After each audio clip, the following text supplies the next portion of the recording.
हम्म। अच्छा सिमी ये बताओ कि बिहार बोर्ड जो है 10th का एग्जाम कितने फरवरी से होने वाला है? 17 फरवरी से, है ना? तो पहला दिन कौन सा सब्जेक्ट है? हिंदी। हिंदी है ना? तो हम लोग थोड़ा हिंदी पे बात कर लेते हैं ना, क्या उसका सिलेबस है ना?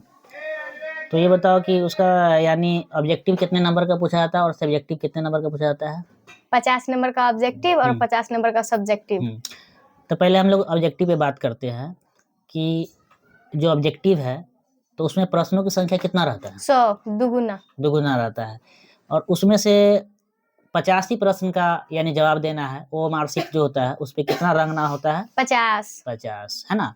लेकिन अगर कोई विद्यार्थी 50 से अगर ज़्यादा बना देता है, 51, 52 या 55, है ना, तो उनको लगता होगा कि कहीं हमको ज़्यादा नंबर ना मिल जाए, है ना? तो उसके साथ ये दिक्कत है कि अगर वो 50 से ज़्यादा अगर बना दिया प्रश्न, है ना, रंग दिया, तो उसका जो वो मार्कशीट पे जो क्रमांक रहता है या क्वेश्चन का रहता है, वो मार्कशीट का जो क्रमांक होता है वो 1 से 50 तक ही स्कैनिंग किया जाएगा। कितना तक? 1 से 50 तक। भले वो पूरे 100 में से कहीं से भी बनाया हो, 50 से ज़्यादा, 51, 52 चाहे 55, लेकिन उसका स्कैनिंग जो होगा 1 से 50 तक में ही होगा। लेकिन 50 के बाद 51 से 100 के बीच में उसका जो भी सही आंसर रहेगा उसको गिनती नहीं किया जाएगा, स्कैनिंग नहीं किया जाएगा। तो जो भी परीक्षार्थी 2026 में मैट्रिक एग्जाम देने वाले हैं 17 फरवरी से, तो क्या उनको ऑब्जेक्टिव में 50 से अधिक प्रश्न रंगना चाहिए क्या? नहीं, है ना? उसके साथ दिक्कत ये हो जाएगा कि वो समझेंगे कि हम अगर ज़्यादा बना देते हैं 50 से तो हमको नंबर ज़्यादा मिल जाएगा, या फिर गलती से क्या होता है, बन जाता है ना, या रंगा जाता है। तो उसके साथ ये दिक्कत होता है कि जहाँ अगर 50 में 40-45 आने वाला रहता है तो वहाँ पे समझिए उसका 50% ही क्योंकि 1 से 50 तक ही उसका स्कैनिंग होगा, है ना? तो ये सतर्क रहना चाहिए कि नहीं रहना चाहिए? रहना चाहिए। हाँ, बहुत ये इस पे फोकस करना चाहिए कि हम यानी कि 50 से अधिक प्रश्न को नहीं रहने, है ना? अच्छा, फिर हम सब्जेक्टिव का बात कर लेते हैं। तो सब्जेक्टिव का क्या है सिलेबस बताओ? सब्जेक्टिव का 20 नंबर का अपठित गद्यांश होता है, यानी 2 गद्यांश रहता है ना? हाँ।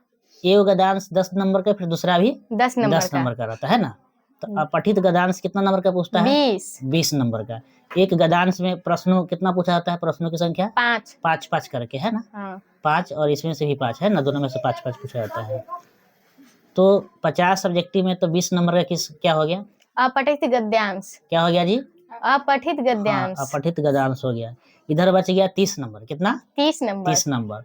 तो उसमें से 10 नंबर का क्या पूछता है? निबंध पूछता है। क्या पूछता है? निबंध। फिर उसके बाद 5 नंबर का पूछता है पत्र लेखन या संवाद।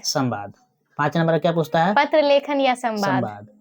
और 10 नंबर का जो प्रश्न पूछा जाता है, एक प्रश्न 2 नंबर का रहता है ना? कितना नंबर का रहता है? 2 नंबर का। 2 नंबर का रहता है। और कितने क्वेश्चन पूछा जाता है? कितने का जवाब देना है? 5 का ना? 5 का, यानी प्रश्नों की संख्या तो इसमें भी दुगुना रहेगा ना, सब्जेक्टिव में भी रहता है, दुगुना रहता है ना? यस। लेकिन 10 प्रश्न में से कितना का जवाब देना है? 5। एक प्रश्न कितने नंबर का रहता है? 2 ही नंबर का रहता है। और इधर बच गया 5 नंबर, है ना? तो 5 नंबर में रहता है व्याख्या करने वाला। क्या रहता है? सप्रसंग व्याख्या करने वाला। हाँ, तो सप्रसंग व्याख्या जो करते हैं, या तो गद्य खंड से पूछा जाएगा या तो पद खंड से पूछा जाएगा, है ना? तो समझ में आ गया ना सिलेबस क्या है? हाँ, कोई दिक्कत नहीं है। तो जो भी 2026 में परीक्षार्थी मतलब एग्जाम देने वाले हैं मैट्रिक का, है ना, तो उसको इस बात से एकदम सतर्क रहना है कि ऑब्जेक्टिव में 50 से हमको ज़्यादा नहीं बनाना है ना? नहीं तो उसके साथ क्या होगा कि उसका 50% उसका मार्क आने का चांस रहता है ना? जहाँ उसका 40-45 सही होने वाला रहता है, उसका 20-21 से ज़्यादा नहीं आएगा, क्योंकि स्कैनिंग ही 1 से कितना तक किया जाएगा? 50 तक, है ना? तो मैं यही कहना चाहता हूँ, जो भी परीक्षार्थी मैट्रिक एग्जाम 17 फरवरी से देने वाले हैं, है ना, पहला दिन हिंदी का है ना, तो ऑब्जेक्टिव में ये गलती नहीं करे। वो प्रश्न संख्या 1 से 100 के बीच में जो क्रमांक होता है उसमें से 50 ही बनाना है, 50 से अधिक नहीं बनाना है। ठीक है, धन्यवाद।